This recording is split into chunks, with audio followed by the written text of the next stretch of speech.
مسلمانوں کی موجودہ پستی کا واحد علاج۔ تالیف حضرت مولانا احتشام الحسن صاحب رحمہ اللہ علیہ۔ اظہار حقیقت۔ نحمدہ ونصلی علی رسولہ الکریم۔ سیدی و مولائی زبدۃ الفضلاء قدوۃ العلماء حضرت مولانا محمد الیاس صاحب دامت مجدہ کے خاص شغف اور انہماک اور دیگر بزرگان ملت اور علماء امت کی توجہ اور برکت اور عملی جد و جہد سے ایک عرصے سے مخصوص انداز میں تبلیغ دین اور اشاعت اسلام کا سلسلہ جاری ہے، جس سے باخبر طبقہ بخوبی واقف ہے۔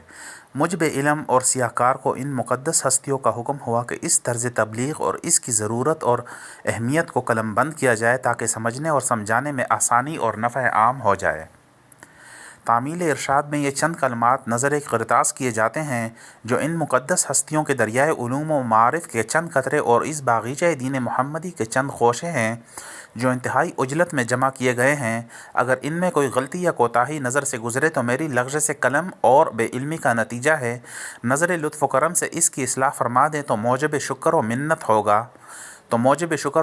ہوگا۔ حق تعالی شانہ اپنے فضل و کرم سے میری بدعمالیوں اور سیاکاریوں کی پردہ پوشی فرما دیں اور مجھے اور آپ کو ان مقدس ہستیوں کے طفیل سے اچھے اعمال اور اچھے کردار نصیب فرما دیں اور اپنی رضا و محبت اور اپنے پسندیدہ دین کی اشاعت اور اپنے برگزیدہ رسول اللہ صلی اللہ علیہ وآلہ وسلم کی اطاعت اور فرما برداری کی دولت سے سرفراز فرما دیں۔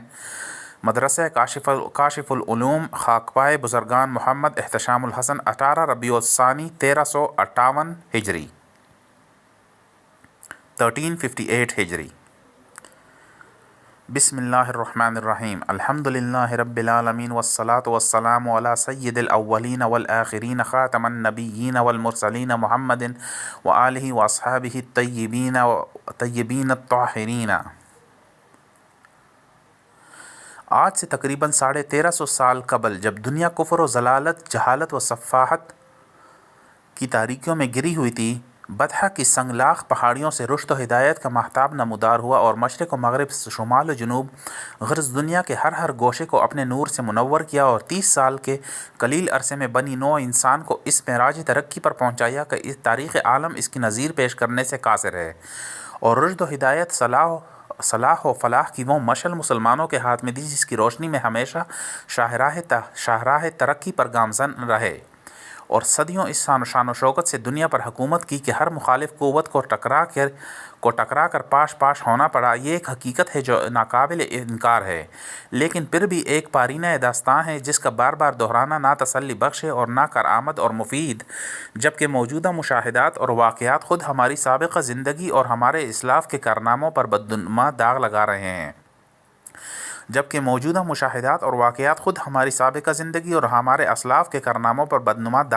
ہیں۔ مسلمانوں کی 1300 سال زندگی کو جب تاریخ کے اوراق میں دیکھا جاتا ہے تو معلوم ہوتا ہے کہ ہم عزت و عظمت، شان و شوکت، دبدبہ و حشمت کے تنہا مالک اور اجارہ دار ہیں، لیکن جب ان اوراق سے نظر ہٹا کر موجودہ حالات کا مشاہدہ کیا جاتا ہے تو ہم انتہائی ذلت و خواری، افلاس و ناداری میں مبتلا نظر آتے ہیں۔ نہ زور قوت ہے، نہ زر و دولت ہے، نہ شان و شوکت ہے، نہ باہمی اخوت و الفت، نہ عادات اچھی، نہ اخلاق اچھے، نہ اعمال اچھے، نہ کردار اچھے۔ ہر برائی ہم میں موجود اور ہر بلائی سے کوسوں دور۔ اغیار ہماری اس زبوں حالی پر خوش ہیں اور برملا ہماری کمزوری کو اچالا جاتا ہے اور ہمارا مضحکہ اڑایا جاتا ہے۔ اسی پر بس نہیں بلکہ خود ہمارے جگر گوشے نئی تہذیب کے دلدادہ نوجوان اسلام کے مقدس اصولوں کا مذاق اڑاتے ہیں، بات بات پر تنقیدی نظر ڈالتے ہیں اور اس شریعت مقدسہ کو ناقابل عمل، لغو اور بیکار گردانتے ہیں۔ عقل حیران ہے کہ جس قوم نے دنیا کو سیراب کیا وہ آج کیوں تشنع ہے، جس قوم نے دنیا کو تہذیب و تمدن کا سبق پڑھایا وہ آج کیوں غیر مہذب اور غیر متمدن ہے۔ رہنمایان قوم نے آج سے بہت پہلے ہماری اس حالت زار کا اندازہ لگایا اور مختلف طریقوں پر ہماری اصلاح کے لیے جدوجہد کی، مگر مرض بڑھتا گیا جوں جوں دوا کی۔ آج جبکہ حالت بد سے بدتر ہو چکی ہے اور آنے والا زمانہ ما سبق گزرے سے بھی زیادہ پرخطر اور تاریک نظر آ رہا ہے، ہمارا خاموش بیٹھنا اور عملی جدوجہد نہ کرنا ایک ناقابل تلافی جرم ہے۔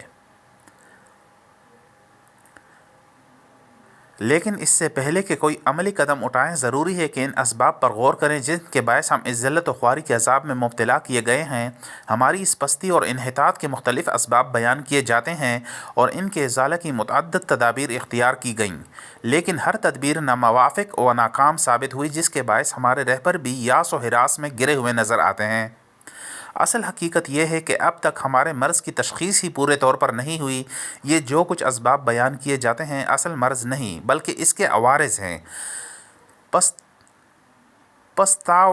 وقت یہ کہ اصل مرض کی جانب توجہ نہ ہوگی اور مادہ حقیقی کی اصلاح نہ ہوگی، عوارض کی اصلاح ناممکن اور محال ہے۔ بس جب تک ہم اصل مرض کی ٹھیک تشخیص اور اس کا صحیح علاج معلوم نہ کر لیں، ہمارا اصلاح کے بارے میں لب کشائی کرنا سخت ترین غلطی ہے۔ اوکے گائز، آج کے لیے اتنا ہی کافی ہے، تو پلیز میرے چینل کو سبسکرائب کر دیں اور تھوڑا سا وقت نکال کر میرا یہ کالم پڑھ لیں۔ کالم نہیں، یہ فضائل اعمال کا ہے۔